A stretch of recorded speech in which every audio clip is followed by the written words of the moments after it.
So, I want you to picture that B-2 stealth bomber.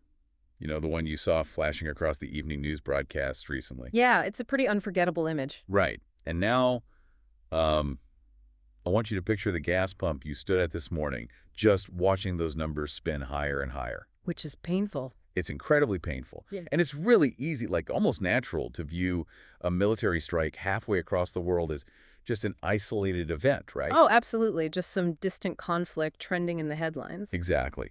But today, we are going to look at the undeniable mechanical connections between those falling bombs and the everyday reality of your life. Because it is all connected. It really is. I mean, we're talking about how an artificial intelligence program running battle simulations is directly linked to the safety of the digital money sitting in your checking account right now. Which sounds completely insane. It sounds like a movie. But we're going to look at how this geopolitical warfare, which is designed to ensure the survival of the U.S. dollar, is actually tied to the future of the stocks in your retirement portfolio. Yeah, it's a level of extreme interconnectedness that sounds entirely like the plot of a dystopian novel. Right. But the geopolitical intelligence and financial data we're synthesizing today suggest that this is simply the current architecture of the global system. It's not science fiction. No, not at all. It's a mathematical, strategic reality. Well, welcome to today's deep dive. You, the listener, you're stepping into a really massive, complex web of information with us today. We've got a lot to cover. We have a towering stack of research sitting between us. I mean, military intelligence reports, deep macroeconomic analysis. Financial market data, leaked fallout from tech boardrooms. All of it. And we're taking all of this material to fully unpack and understand the massive United States and Israeli military strikes on Iran that happened in February, March of 2026. And just to establish the parameters of our analysis right out of the gate, we aren't just doing a tactical review of troop movements and physical explosions. Right, we want to know the why. Exactly. We are investigating the why.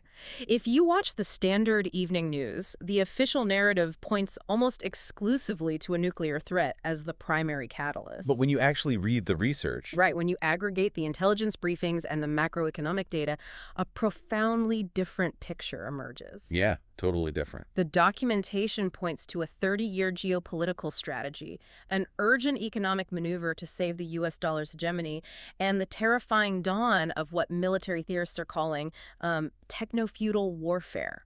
Now, before we really get moving, I need to make something perfectly clear to you listening. The geopolitical analysis and intelligence we're dissecting today contains some highly charged political content. Very charged. Yeah. It includes controversial theories, intense strategic calculations, and arguments from analysts across the entire political spectrum, both left and right. And we are absolutely not taking sides today. Not at all. We are not endorsing these viewpoints, nor are we condemning them. Our sole mission in this deep dive is to impartially report on the contents of this research, strip away the jargon and show you exactly what arguments are being made at the highest levels of global power. Exactly. We're basically acting as translators for the raw data. So let's jump right into the timeline. Because to understand the global financial control grid that this is all building toward, we have to start with the physical reality of the war itself. The literal timeline of the first 36 hours. Yes. Operation Epic Fury. Because the timeline of those first 36 hours is where the official government explanations start to rub up against some very uncomfortable friction in the historical record. Yeah. The dates are really important here. They are. Look at the specific dates the intelligence briefings highlight. On February 27, 2026, Iran officially agreed to nuclear inspections. Which, purely on paper, represents a major diplomatic concession. Right. It signals a willingness to engage with international oversight bodies regarding their nuclear capabilities. Okay, but then, literally 24 hours later, on February 28th, the joint U.S.-Israeli strikes commenced. And that kicks off Operation Epic Fury. Right. The first 36 hours of this conflict saw the launch of Operation Epic Fury. And the documentation does not describe this as some little warning shot. Nope, not at all. This was an overwhelming, highly complex, multi-domain military offensive. We are talking about the United States suddenly and violently engaging a sovereign nation of 92 million people. And the sheer scale of Operation Epic Fury is critical to grasp. I mean, this was not a localized drone strike on a single suspected facility. No, from it. It was a comprehensive campaign. It was aimed at systematically blinding and dismantling communication nodes, air defenses, and infrastructure across a massive geographic area. Of totally overwhelming the adversary's capacity to process what was happening. Exactly. And the official explanation handed to the public, the one repeated at the press briefings, claimed it was entirely about neutralizing an imminent Iranian nuclear breakout. But wait, this is where I get stuck looking at these documents.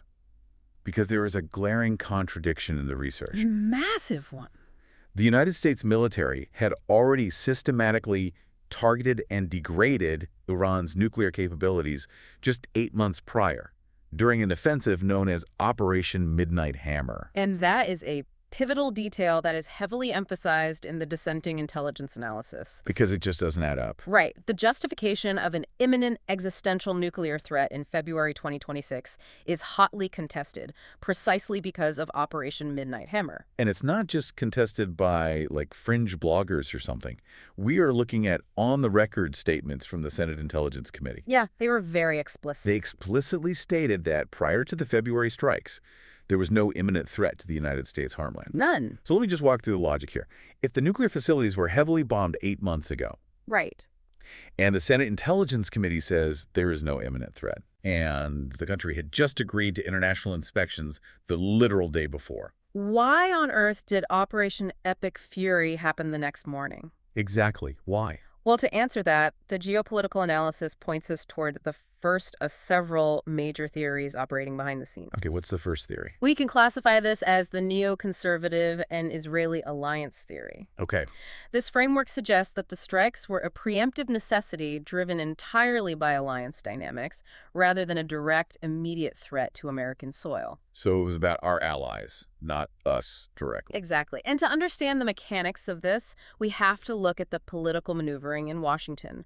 Senator Marco Rubio stated publicly that the United States intelligence apparatus knew with certainty that there was going to be an independent Israeli military action. So his argument was essentially, Israel has already decided they are going to strike, with or without our permission. Right. And when they do, our troops stationed in the region will inevitably face the retaliatory blowback. Exactly. We'd be caught in the crossfire. Therefore, we have to strike first alongside them to degrade the enemy's ability to hit our bases. That is the surface-level political justification, yeah. Okay, but there's more.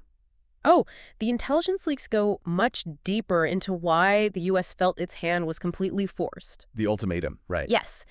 There is a fascinating, terrifying claim detailed in an interview with a former CIA officer named John Kiriakou. According to the sources Kiriakou cites, Israel allegedly delivered a severe, unyielding ultimatum to the United States government. What kind of ultimatum? What did they actually say? The claim is that Israel threatened to use their own undisclosed nuclear weapons to penetrate deeply buried Iranian bunkers if the United States did not intervene using its advanced conventional bunker-busting munitions. Whoa, let's pause and unpack that. It's a lot to take in. It really is. So the theory being presented here is that Israel wanted to destroy deep underground facilities. Yes. And they knew they didn't have the conventional firepower to dig that deep, but they did have tactical nuclear weapons. That's what the research points to, yes. So they allegedly told the U.S., either you use your massive conventional bombs to do this for us, or we are going to use nukes. Basically forcing America's hand. Meaning the U.S. had to join Operation Epic Fury to prevent the first use of nuclear weapons in warfare since 1945. That is the exact scenario laid out in this specific intelligence leak. Wow. And if we zoom out and connect this to the broader historical context provided in the research, it aligns remarkably well with the long-documented goals of the current Israeli leadership. How so? Well, the analysis notes that Prime Minister Benjamin Netanyahu has harbored a consistent 30-year geopolitical objective to achieve regime change in Iran. A 30-year... Oh. Right. So from this analytical perspective, Operation Epic Fury was not a sudden panicked reaction to a new intelligence report. It was planned. It was the culmination of a 3-decade-long strategic objective, finally realized by forcing American military intervention.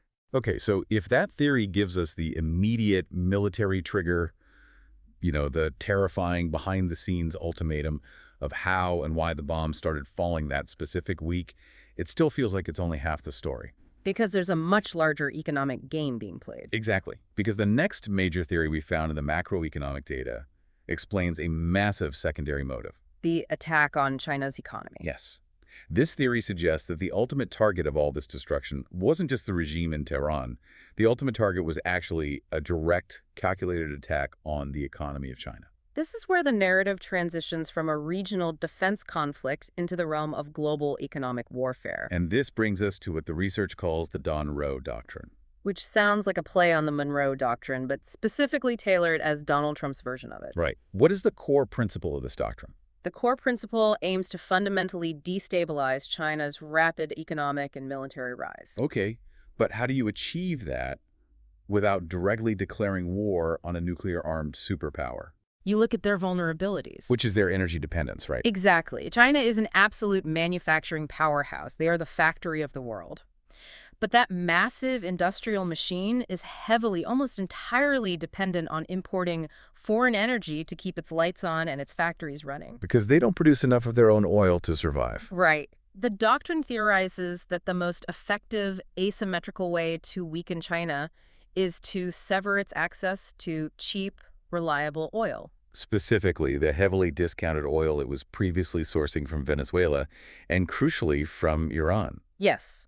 But you can't just politely ask them to stop buying oil. No, obviously not. You have to physically cut off the supply lines. You have to control the global choke points. Which brings us to the Strait of Hormuz. The ultimate geographic bottleneck. Yeah, the Strait of Hormuz. It's this tiny, incredibly vital strip of water that is currently the most important geographic location on planet Earth. It's a narrow, heavily navigated waterway situated precisely between Iran and the Arabian Peninsula.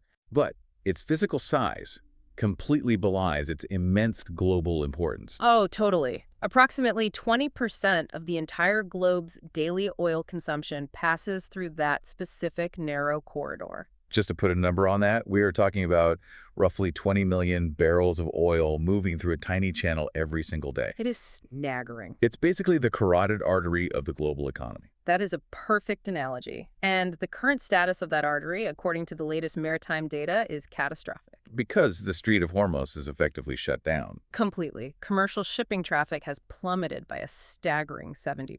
70%. Yeah. There are currently over 150 massive merchant ships and oil tankers just sitting there, anchored, stranded, and completely unable to move. Because it's an active war zone. The briefings show that Iran has deployed naval mines across the shipping lanes and has actively utilized suicide drones to strike commercial vessels. They hit a Thai-flagged cargo ship, the Mayari Nari, left it engulfed in smoke. But here's the part that completely blew my mind when I was reading through the financial data. The physical blockade, the mines and the drones, is only part of the problem. Right. The real issue is the financial kill switch. Yes. The reason those 150 ships aren't moving is because of this financial kill switch. Let's talk about that. So the financial mechanism is what truly enforces the physical blockade. How does it work? The analysis explains that because the waterway is now officially designated as an active war zone with physical strikes occurring, the massive international insurance conglomerates— Like the big syndicates based in London and New York. Exactly. They have suspended their maritime coverage for any vessel operating in that region. Let's break down this kill switch concept, because this is where the sheer genius, or maybe the terror, of the modern global financial system really shows itself. It's incredibly effective. Think of the Strait of Hormuz as that carotid artery delivering the lifeblood of oil. Now, think of those international insurance companies as the heart. If the heart stops pumping, meaning if they pull their insurance policies, the lifeblood stops flowing instantly. Because the risk is entirely unquantifiable. Exactly. It does not matter how much oil is sitting in the ground in Saudi Arabia or the UAE or Kuwait. Doesn't matter at all. Doesn't matter if they pump it into the ships. If a $100 million supertanker carrying another $100 million worth of crude oil is not insured against sinking or against a drone strike, The shipping corporation will not allow the captain to pull up the anchor. the oil literally cannot physically move without the financial paper from London or New York backing it up. The financial layer dictates the physical reality every single time. And the analysis highlights a deeply chilling prediction regarding this exact specific scenario. The prediction from 10 years ago? Yes, I was hoping we would get to this. There is a piece of historical analysis we uncovered in the research. It's a video recording from over 10 years ago, specifically dating back to 2013. Featuring a Russian politician. Right. And what he laid out a decade ago is playing out right now like a perfectly written script. The accuracy of the geopolitical foresight is staggering. I mean, it's almost word for word what's happening. He stated on the public record 10 years ago that America's long-term strategy would be to systematically crush Syria, eventually move to destroy Iran, and in the process, deliberately send the price of global oil soaring to $200 a barrel.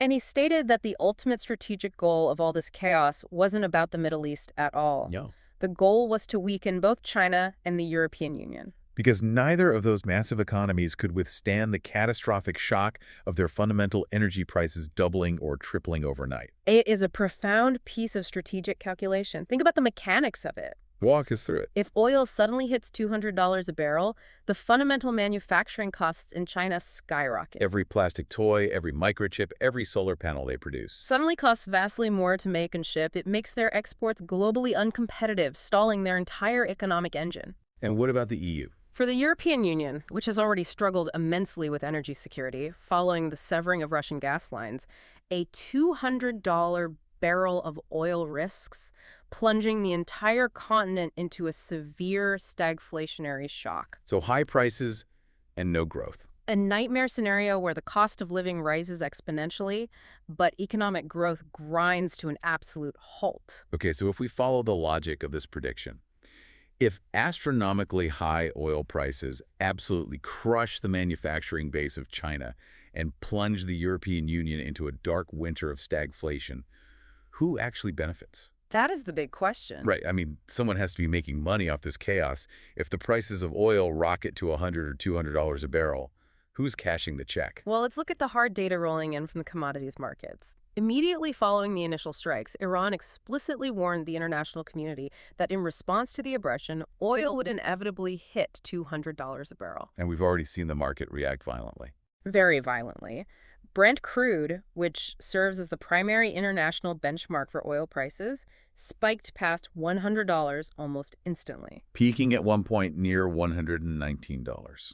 And the panic was so severe, so palpable across global markets, that the United States government and the International Energy Agency, the IEA, had to initiate a massive, unprecedented release of emergency reserves just to try and calm things down. I saw the data on that. They agreed to flood the market with 400 million barrels globally, with 172 million of those barrels coming straight out of the U.S. Strategic Petroleum Reserve. But as the energy analysts point out in the research, that massive release, while historically significant, is essentially a drop in the bucket. It's nothing compared to the daily global usage. It only replaces a fraction of the daily supply that normally flows through the Strait of Hormuz. It is a temporary Band-Aid on a massive bleeding arterial wound. So who are the immediate beneficiaries while these prices remain artificially elevated?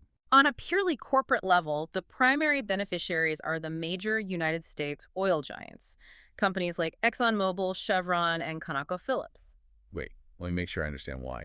Is it because their extraction costs haven't changed? Exactly. If ExxonMobil is pumping oil out of the Permian Basin in West Texas or from deepwater rigs in the Gulf of Mexico, it still costs them the exact same amount of money to pull that barrel out of the ground today as it did last month. Their operational overhead is relatively fixed. But the price they can sell that same barrel for on the global open market just doubled overnight. So their profit margins absolutely explode. Through the roof. But the macroeconomic theory we are looking at suggests that those massive corporate profits are just a happy accident for the oil companies. They are just the surface level. Right. The true intended geopolitical beneficiary of this entire crisis is the United States currency itself. Okay, this brings us to the petrodollar loop. We need to take a really deep dive into this concept. This is the absolute bedrock of modern global finance. Explain the petrodollar loop for us. To understand the petrodollar loop, we have to look back to the 1970s.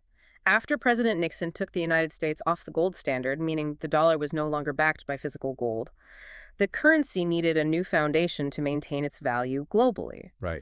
So the U.S. struck a strategic agreement with Saudi Arabia and OPEC.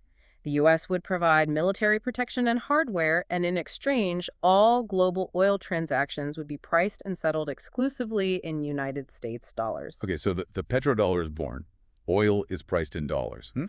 What happens when the price of oil suddenly spikes from, $60 a barrel to, say, $120 or even $200 a barrel due to a war in the Middle East. Here's the mechanical reality for every other nation on Earth. Let's use Japan as an example. Okay, Japan. Japan imports almost all of its energy. If the price of oil doubles, Japan suddenly requires twice as many US dollars just to buy the exact same amount of physical energy they needed yesterday just to keep the lights on in Tokyo. Because they need dollars. Hmm. They cannot call up Saudi Arabia and say, hey, we'll pay you in Japanese yen for this shipment. The Saudis will say no, we only take dollars. So to acquire those necessary US dollars, the Japanese central bank and Japanese corporations have to go onto the foreign exchange markets. They have to sell their own national currency, the yen, or liquidate other assets to purchase US dollars. No, multiply Japan's situation by every single oil-importing country on the planet. India, Germany, South Korea. It creates a massive, instantaneous, desperate surge in global demand for the US dollar. Exactly.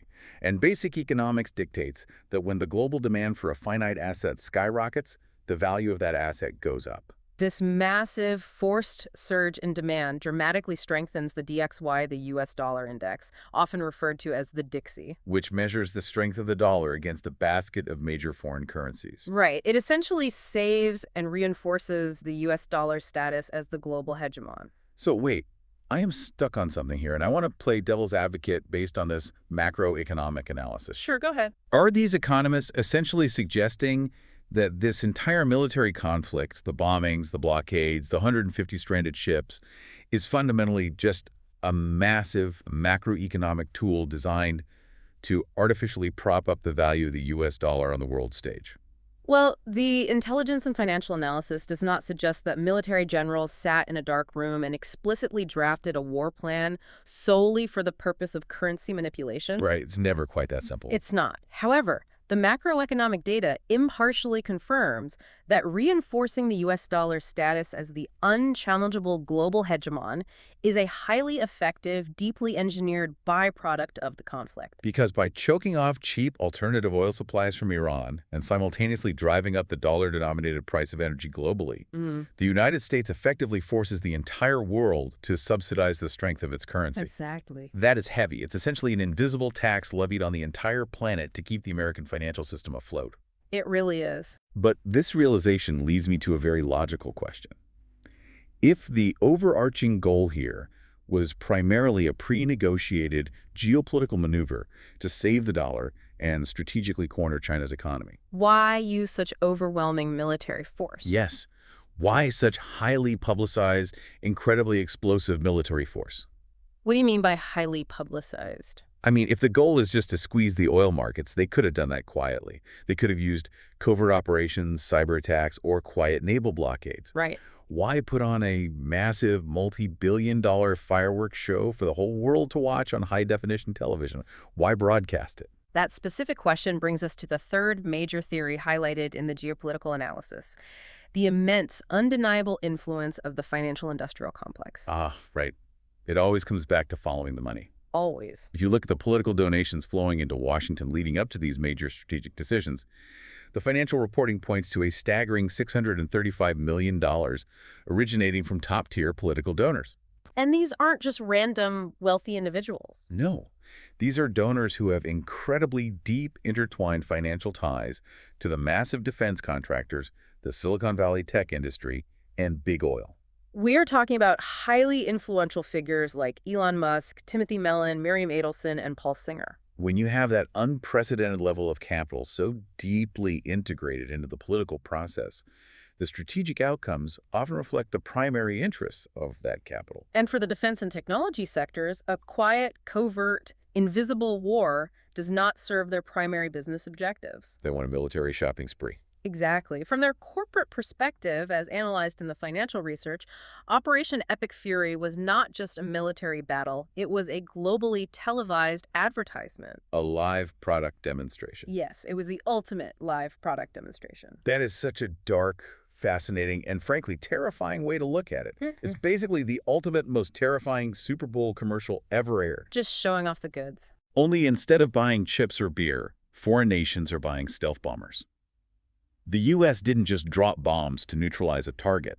They made sure the global cameras were rolling to showcase the catalog. They broadcast B-2 stealth bombers, Tomahawk cruise missiles, F-22 Raptors, and F-35 Lightning IIs in active combat scenarios across every global news network and social media platform. And you have to understand the psychological effect of that broadcast. It's massive panic. Every single nation watching that display, both allied nations and potential adversaries, is currently sitting in their defense ministries, actively terrified and furiously rewriting their national budgets. This incredibly public display of overwhelming technological and destructive superiority immediately sparks a global military shopping spree. Because if you are a defense minister sitting in Eastern Europe or Southeast Asia or South America, you are doing the terrifying math right now. You're calculating what you need. You are calculating exactly what weapon systems you absolutely need to buy to either attempt to replicate America's capabilities or, much more likely, figure out how to defend your own borders against them. Exactly.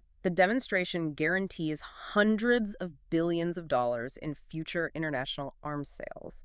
And we saw the immediate, tangible financial impact of this. Defense stocks soaring. Major defense contractors experienced significant stock appreciation the very moment the strikes began. War, when it is televised and showcases cutting-edge technology, is exceptionally good for the business of the financial-industrial complex. Okay, so the military shopping spree is in full effect for the hardware, the physical jets, the missiles, the bunker-busting bombs. Right. But the intelligence briefings make it abundantly clear that the true, unprecedented revolution happening in this specific conflict isn't about the hardware anymore. No, it's about the software. The real arms race, the one that is changing the face of warfare forever, is about software, and specifically Claude AI. Let's talk about Claude AI and how it was used. This is where the nature of global conflict fundamentally and permanently shifts. We are moving out of the era of purely human-led warfare and into the era of AI warfare. Yeah. The tech industry reporting we analyzed details how the United States military aggressively utilized an advanced artificial intelligence model called Claude, which is developed by a prominent tech company named Anthropic, to actively plan and execute the strikes on Iran. And we need to be clear here. They weren't just asking this AI to draft press releases or summarize intelligence reports. No, the military integrated Claude directly into the kill chain. They use it for real-time target identification, running incredibly complex battlefield simulations, and conducting deep predictive intelligence analysis on enemy movements. But this deep integration sparked a massive, unprecedented ethical dispute within the tech sector. Let's talk about how the CEO reacted. Okay, Dario Amodei. Anthropic CEO Dario Amodei fundamentally refused to give the Pentagon unrestricted carte blanche access to the Claude AI model. Anthropic operates on a foundational principle they call constitutional AI, and they actively enforced strict ethical guardrails on their programming. They basically said no. Specifically, they point-blank refused to allow their AI to be used for developing fully autonomous weapons, meaning machines that decide to kill without human input, or for conducting mass domestic surveillance. Let me make sure I have this straight. The CEO of a private American technology company effectively looked at the Pentagon and said, no, you cannot use our commercial product to build a Terminator, and you cannot use it to spy on every American citizen. That's essentially what happened. And the retaliation from the government was incredibly swift and absolutely brutal. It was a remarkable escalation of state power against private enterprise. Yeah. In direct response to Anthropic's ethical refusal, President Trump signed an executive order banning all federal agencies from utilizing Anthropic's technology. Furthermore, the defense secretary publicly and officially labeled this American company a supply chain risk. A supply chain risk. That is a highly specific, legally damaging label that the United States government usually reserves exclusively for hostile foreign adversaries, like Chinese telecom companies. Right. They effectively slapped a treason-adjacent label on a domestic U.S. tech company simply because they refused to remove their safety guardrails. The legal fallout from that decision was immediate and explosive. A federal judge, Rita Lynn, temporarily blocked the administration's ban. And in her written ruling, she did not mince words. She described the government's actions as an Orwellian punishment and a classic textbook case of illegal First Amendment retaliation. She stated that the government's moves were essentially attempted corporate murder, specifically designed to publicly cripple a company for expressing disagreement with government contracting positions and ethical standards. But here is the brutal, unforgiving reality of the tech industry. And it shows you exactly how cutthroat this new AI arms race really is. Because how OpenAI took the deal is just wild. Oh, yeah. The exact same day that Anthropic was sidelined, smeared, and punished by the federal government, their absolute biggest rival in the AI space, OpenAI, swooped right in to take the money. The tech industry analysis notes a pivotal shift. OpenAI quietly dropped its previous long-standing blanket prohibitions on the military use of its technology. Seizing the opportunity created by Anthropic's punishment, OpenAI stepped into the void and signed a massive $200 million deal with the Pentagon to provide its advanced models for classified military networks. It is exactly like a digital arms race, but the military isn't going to a traditional manufacturer like Lockheed Martin asking them to build a better gun. They are going to Silicon Valley and asking them to build a digital brain that can pull the trigger faster, Process more variables and execute with more ruthless efficiency than a human commander ever could. Right. And the government is making it terrifyingly clear to the entire industry. They will financially punish, publicly smear, and attempt to bankrupt any tech company that hesitates to hand over the keys to that brain. The broader implications of this are profound. It signals to the market that the deep integration of agentic AI, meaning AI that can take independent actions to achieve a goal into the military-industrial complex, is entirely inevitable. And we're going to see how it's coming to the stock market in a few months, which ties directly into the financial consequences of this tech. Oh. But first, because AI is now effectively serving as the predictive brain of the military apparatus, the retaliatory strategy of the enemy has completely fundamentally shifted in response. Right. Think about this from the adversary's perspective. If you are Iran and you realize you are being targeted by an invisible supercomputer operating in the cloud, A brain that you cannot shoot down with a surface-to-air missile, you can't assassinate, and you can't bomb on a runway. what do? You don't try to hack the software. You find the physical buildings where that software lives and you blow them up. And this represents a terrifying turning point in modern conflict doctrine. Technofeudal wars. Exactly. The military analysis highlights that in a historic first, Iran's retaliatory strategy did not just focus on traditional targets like military bases or aircraft carriers. Instead, they utilized waves of suicide drones to physically bomb commercial Amazon Web Services or AWS data centers located in the United Arab Emirates and Bahrain. Let that truly sink in for a moment. A sovereign nation used military suicide drones to bomb Amazon data centers. This is the absolute dawn of what the military theorists in these briefings are calling technofeudal warfare. Where commercial digital infrastructure, the mundane places that host our websites, our banking apps, our ride-sharing services, has officially and violently become a primary military target on the modern battlefield. The civilian and economic impact of this new warfare doctrine was immediate, widespread, and devastating. Because the AWS data centers in the UAE's region were physically damaged and caught fire from the drone strikes, millions of innocent civilians woke up entirely disconnected from the modern digital economy. We read the reports from the ground. People living in Dubai and Abu Dhabi literally could not access their money. The mobile banking apps for major institutions were completely offline. They couldn't order food or hail rides. And it is crucial to understand that this wasn't a software glitch or a cyber attack. The physical servers running those apps were literally melting and burning. The economic panic was so severe, and the lack of digital liquidity so profound, that the UAE stock market had to take drastic emergency action. They literally suspended all trading for 2 full days to prevent a panic-driven market crash, all because the physical infrastructure underpinning the digital economy was under active military attack. It really shatters the collective illusion we all have. We constantly talk about our data living in the cloud like it's this magical, untouchable, ethereal mist floating safely above us in the sky. What's fascinating here is that the physical reality of the cloud is completely different. Yeah. The cloud is just someone else's computer. It consists of massive, sprawling, hyper-cooled concrete buildings filled with thousands of rows of humming servers. And the military analysis notes a massive paradigm shift resulting from these specific drone strikes. Commercial data centers are now undeniably categorized as dual-use facilities. Because they host both civilian ride-sharing apps and military AI processing simultaneously. Exactly.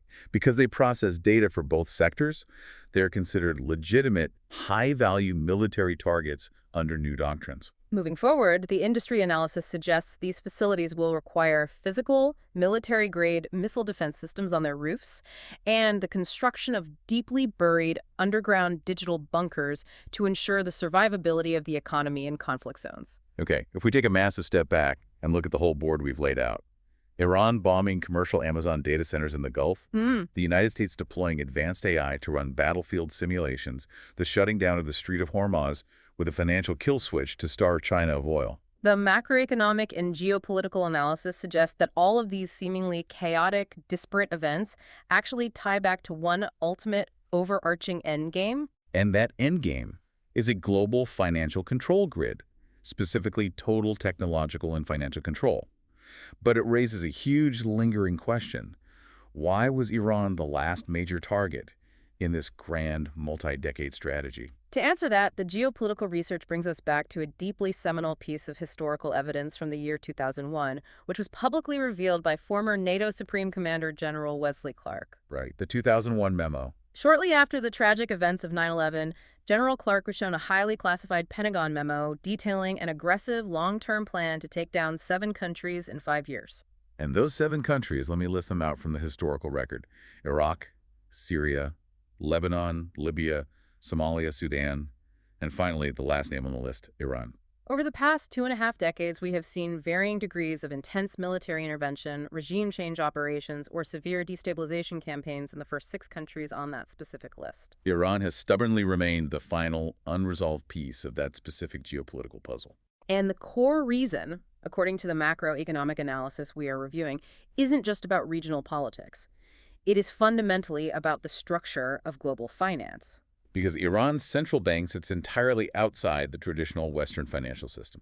It operates independently of the digital control grid that governs and monitors the vast majority of global transactions. And this brings us to a grand unifying theory presented in the financial analysis by Catherine Austin Fitts, a former Assistant Secretary of Housing and a prominent Wall Street investment banker. The global financial control grid. She argues quite forcefully that the ultimate goal of all these decades of geopolitical maneuvering, wars, and financial sanctions is the final creation of a complete global financial control grid. Fitts theorizes that this inescapable control grid rests on 3 foundational pillars. What's the first one? The first pillar is programmable money, specifically, the implementation of stablecoins and central bank digital currencies, or CBDCs. The second pillar is digital identity, utilizing advanced biometrics to inextricably tie every single financial transaction to a specific, verified individual. And the third?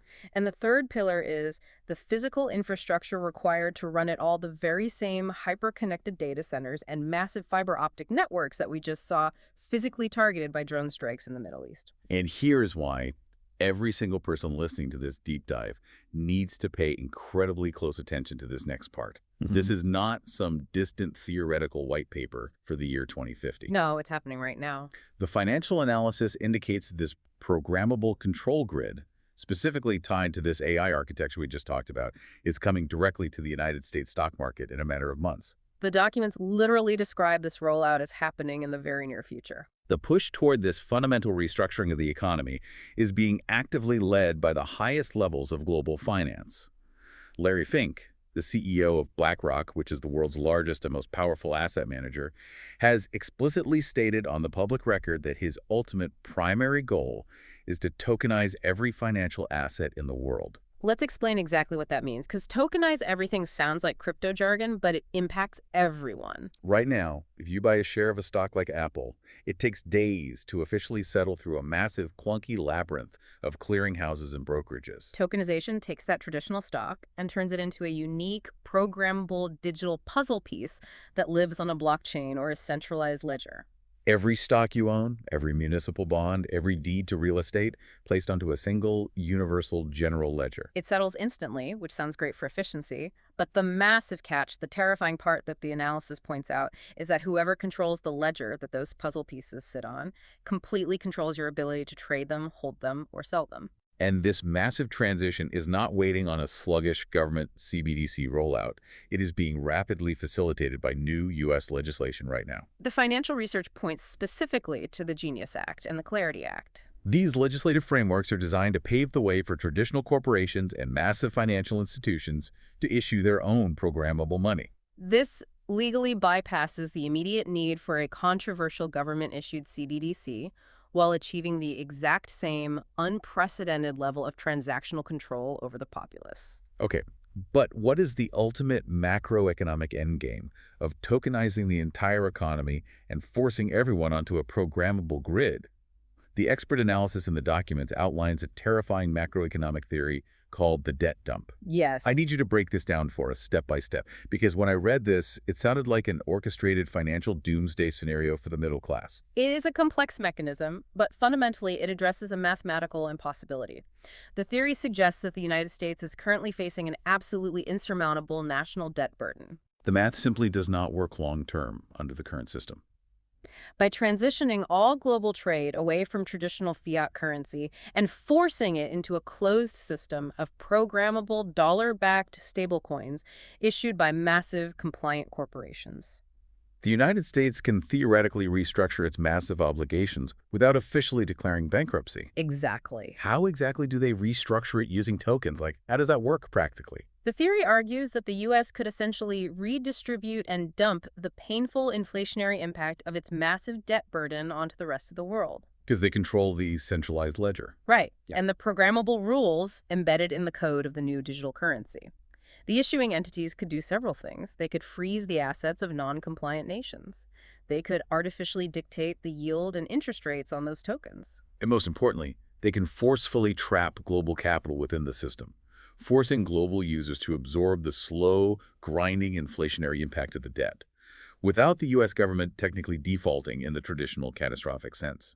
That is a staggering, brilliant, and incredibly devious concept. It's essentially the government saying, we built and control the new digital currency rails that you all must use to trade, so we will mathematically dictate who pays the bill for our debt. And this theory perfectly explains why, amidst all this war, chaos, and financial restructuring, we are seeing certain outlier assets behave very strangely. For example, the financial data mentions the massive, counterintuitive rise of Bitcoin. Amidst the outbreak of the war, when the traditional stock market was suffering severe jitters and sell-offs, Bitcoin hit an all-time high of $73,000. Yes, the market analysis notes that Bitcoin is increasingly being viewed by massive institutional investors, hedge funds, and even sovereign nation-states as a crucial strategic reserve asset. Think about the environment we were describing. In a world moving rapidly towards centralized, corporate-controlled, programmable money, where your fundamental access to your own funds can be turned off with a single keystroke based on an algorithm, a decentralized, non-sovereign asset like Bitcoin acts as a structural hedge. It sits entirely outside the programmable control grid. Functioning much in the same way that Iran's central bank sat outside the traditional Western financial grid. It is the exit door for capital that refuses to be programmed. Okay, let's take a deep breath and quickly recap the absolute staggering journey we have just been on, because we have covered an immense amount of extremely heavy ground today. We started by looking at a massive military strike, Operation Epic Fury, which was officially explained away to the public as a simple, necessary nuclear deterrent. But by diving into the intelligence briefings and geopolitical analysis, we revealed a much deeper, decades-long strategy. We explored how the physical closure of the Strait of Hormuz and the immediate suspension of maritime insurance acts as a devastating financial kill switch, designed specifically to corner China's energy supply and stall their economy. We looked at the mechanics of how oil skyrocketing to $200 a barrel actually artificially saves the U.S. dollar through the forced demand of the petrodollar loop, while simultaneously launching a massive global military shopping spree that heavily enriches defense contractors. We then examined the terrifying integration of agentic AI into the military kill chain. We saw the government aggressively punishing Anthropic for maintaining ethical guardrails, while OpenAI secured lucrative defense contracts. And we saw how the software escalation directly resulted in Iran physically bombing commercial cloud data centers, violently bringing technofeudal warfare to the doorsteps of everyday civilians. And finally, we connected all of this chaos back to the impending rapid tokenization of the entire stock market. We saw how legislation like the Genius Act is laying the legal groundwork for a global financial control grid run entirely on programmable money, allowing for the potential debt dump. I know all of this sounds exactly like the plot of a dense dystopian sci-fi thriller, but the data we unpack today shows that this isn't fiction. It's all in the research. This intricate geopolitical maneuvering dictates the exact price of the gas you put in your car today. It dictates the structural safety of the digital money sitting in your bank account, and it fundamentally alters the future mechanisms of the stocks sitting in your retirement portfolio. It touches absolutely every single aspect of our daily lives. It absolutely does. The rapid, forceful integration of advanced artificial intelligence with global finance and immense military power is actively reshaping the world order in real time, right in front of us. Which leads to a critically important question to consider as you digest all this information, a question that connects the military AI developments we discussed with the new programmable financial frameworks. I'm almost afraid to ask, but lay it on us. If programmable money allows an issuer, whether that is a government or a massive financial corporation, to dictate exactly where, when, and on what you are permitted to spend your digital dollars, and if advanced artificial intelligence is now being trusted by governments to run complex battle simulations and make life-or-death military targeting decisions, what happens when that exact same unquestioned AI is put in charge of policing the rules of your personal bank account? Wow. That is a genuinely terrifying thought to leave on. A machine determining your financial freedom based on an algorithm that we aren't even allowed to see. Thank you all for joining us on this deep dive. Keep reading, keep questioning the narrative, and we will see you next time.